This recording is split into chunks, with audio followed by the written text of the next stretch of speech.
Good morning. It's Wednesday, March 21st. We're not able to attend the fishing rally in Washington, D.C. today. This picture in the background is actually from the 2010 rally. But we did want to report on some of our thoughts about this rally because it has the interest of so much of the harvesting community on the East Coast. The first one, of course, is that we think our most important story today is about halibut.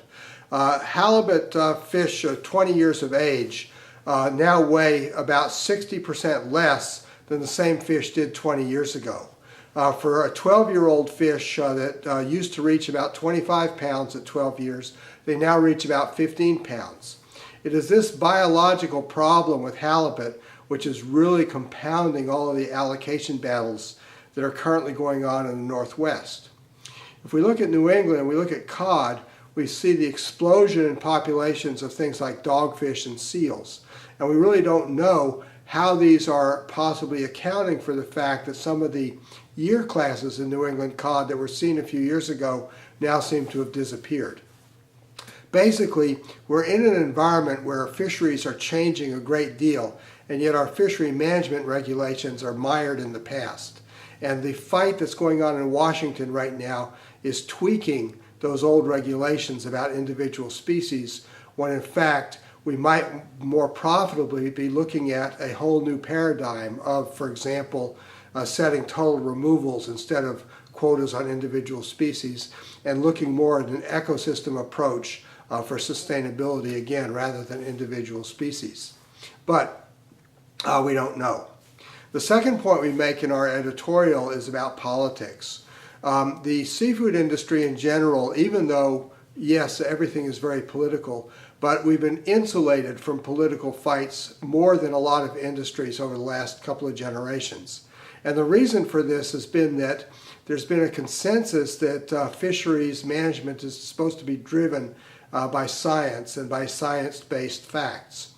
I think it's not a good thing if the anti-regulatory fervor that some people feel is applied so that we wash away this adherence to science. Fisheries are a common property resource, and there's always been accepted fact that they have to be regulated by the government because of their nature. And science-based regulations have been the mechanism which to do this. If this thing gets so politicized to the point where it's an anti-regulatory battle in general, no regulation is going to be legitimate. And I think this is a real fear and something that the rally organizers really have to take steps to address. And finally, the seafood industry in the U.S. that people consume is more than 80% imported.